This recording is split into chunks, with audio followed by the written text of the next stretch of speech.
fighting had ended hours ago.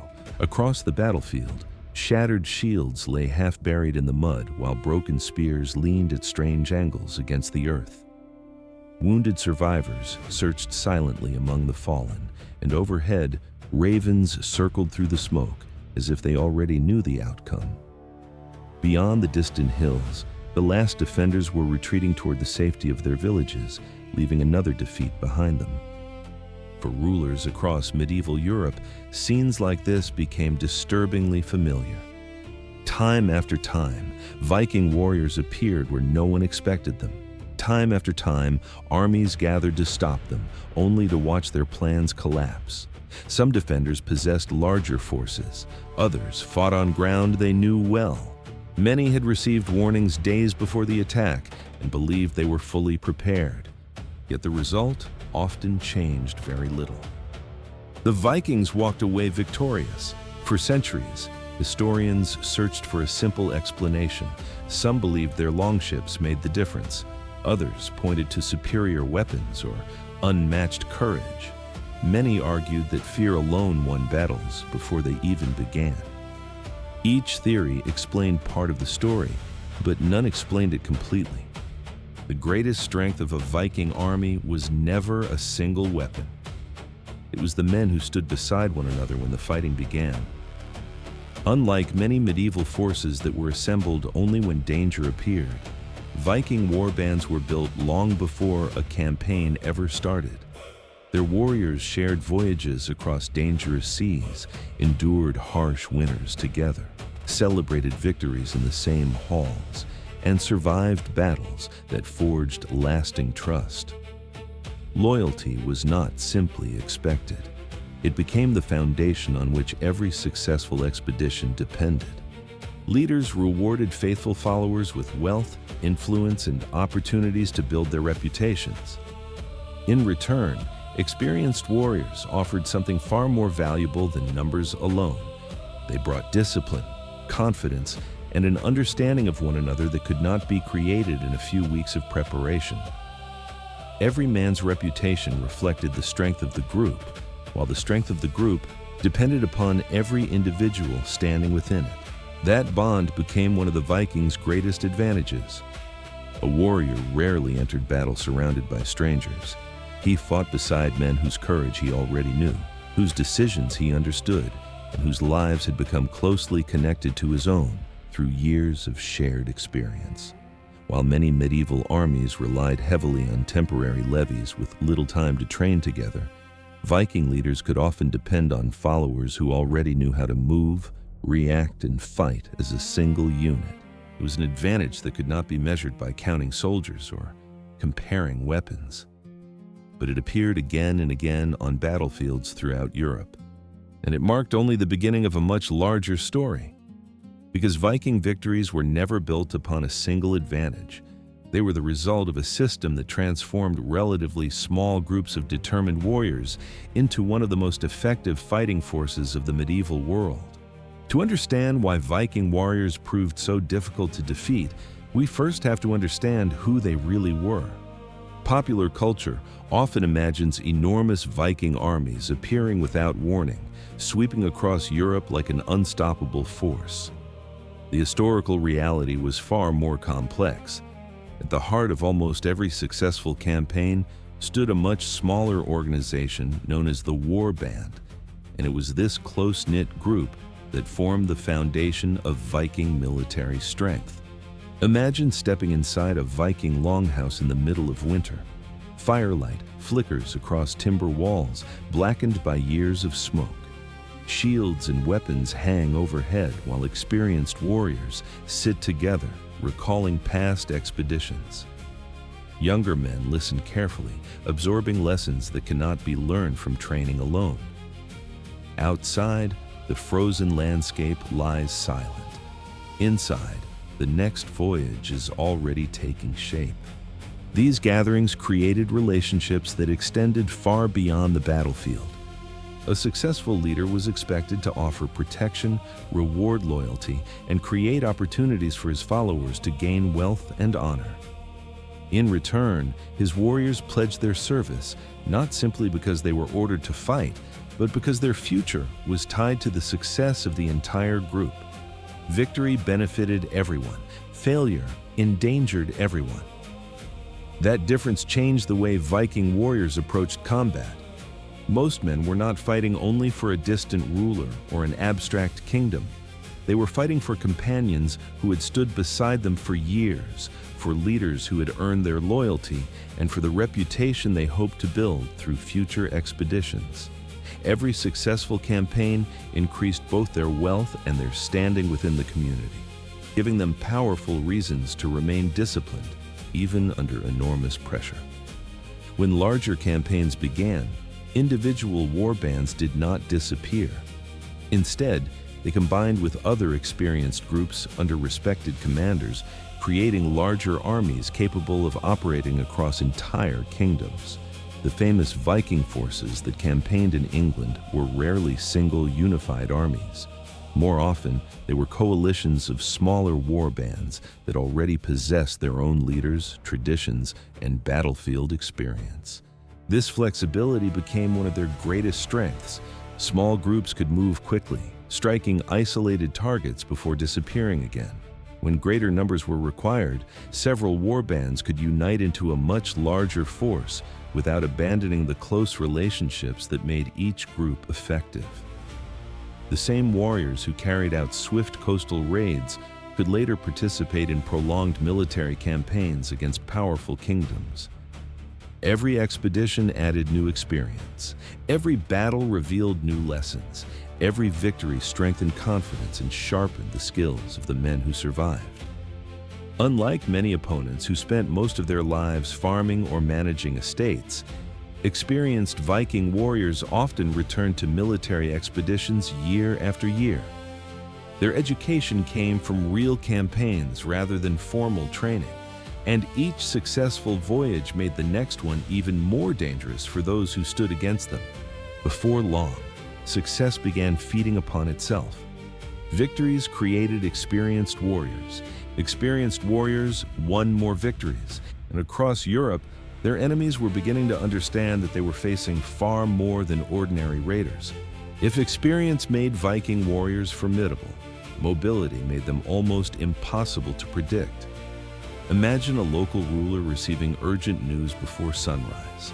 A monastery has been attacked. A prosperous trading settlement has been looted. Smoke is rising from villages along the coast as frightened messengers ride from one community to the next.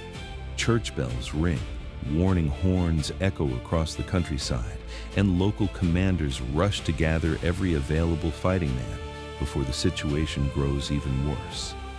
By the time those preparations are complete, the Vikings have already disappeared.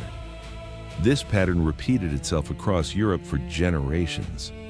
One of the greatest strengths of Viking warfare was not overwhelming numbers, but the ability to decide exactly when and where a conflict would take place. Their longships carried them rapidly along coastlines, through river mouths, and deep into inland waterways that many defenders believed offered natural protection. What appeared to others as barriers became routes of opportunity for experienced Viking crews. The attack on Lindisfarne is remembered not only because it shocked the Christian world, but because it revealed how vulnerable even respected religious centers could be. The raiders arrived with little warning, struck quickly, gathered what they wanted, and departed before an organized military response could reach them. Similar attacks would be repeated again and again, forcing rulers across Europe to confront an enemy that rarely fought according to familiar rules. Each successful expedition taught the Vikings something new. They discovered which rivers offered the fastest routes inland. They learned which settlements possessed valuable resources and which coastlines were poorly defended. They observed how quickly local rulers could gather armies and how long it took reinforcements to arrive. Every voyage added another piece of knowledge, making future expeditions more efficient than the last. That growing experience placed enormous pressure on their opponents. A king might reinforce one fortress, only to discover that the next attack had taken place hundreds of kilometers away. Soldiers could be assembled to defend a single town, while another fleet quietly entered a different river system, and struck somewhere entirely unexpected. Even powerful kingdoms struggled to protect every vulnerable coastline, every harbor, and every inland settlement at the same time. The Vikings understood that uncertainty could be just as powerful as strength. Rather than seeking battles on equal terms, they preferred situations where speed, surprise, and careful planning gave them the advantage before the fighting even began. Their objective was not simply to defeat an enemy in open combat. It was to ensure that the enemy was already reacting, already out of position, and already making difficult decisions before swords were ever drawn. In many cases, that strategy proved decisive. The battle was often shaped long before the first shield met the first spear, because the Vikings had already chosen the place, the moment, and the conditions under which the fighting would begin. Mobility could bring Viking warriors to the battlefield, but mobility alone could never guarantee victory. Once escape was no longer possible and both armies stood face to face, success depended on discipline, trust, and experience. Years of campaigning had taught Viking warbands that surviving a battle required far more than courage. It required every warrior to understand his place, remain calm under pressure, and rely completely on the men fighting beside him. Imagine two armies standing across an open field, shields locked together as both sides wait in tense silence. Spears are lowered. Every warrior watches the line ahead, knowing that a single mistake could expose everyone around him. The first moments of battle are often the most important, because once a formation begins to break, restoring order becomes almost impossible. This is where Viking experience became especially valuable. The shield wall was not simply a defensive formation, it was a test of discipline. Warriors stood shoulder to shoulder with overlapping shields, creating a solid barrier that protected the entire line instead of individual fighters. Spearmen attacked from behind the front ranks, while axe fighters searched patiently for weaknesses in the opposing formation.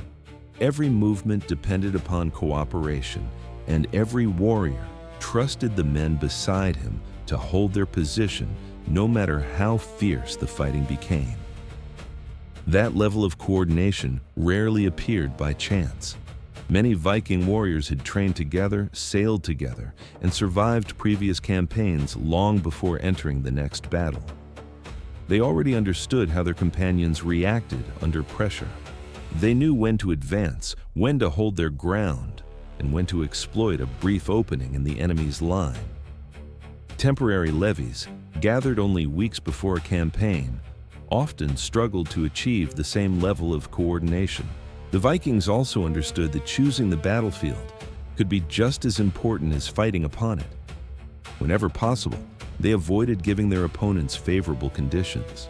Forests, narrow roads, river crossings, marshes, and uneven ground all offered opportunities to limit an enemy's numbers while increasing the effectiveness of experienced warriors. Instead of relying on reckless attacks, Viking leaders usually preferred situations where careful planning and local terrain worked in their favor before the first blow was ever struck. This practical approach separated successful commanders from reckless ones. Aggression certainly had its place, but patience often proved even more valuable. Experienced leaders waited for mistakes, concentrated their strongest warriors where the fighting mattered most, and adapted quickly whenever conditions changed. Flexibility became just as important as bravery, allowing Viking forces to respond faster than opponents who depended upon rigid plans. By the time many medieval armies realized what they were facing, the balance of the battle had already shifted. Victory was rarely the result of a single dramatic charge. It was usually earned through discipline, coordination, experience, and countless small decisions that gradually turned the battlefield in the Vikings' favor. As the years passed, Viking victories created something even more valuable than military success. They built a reputation that often reached a kingdom long before the first longship appeared on the horizon. News of successful raids traveled quickly across medieval Europe.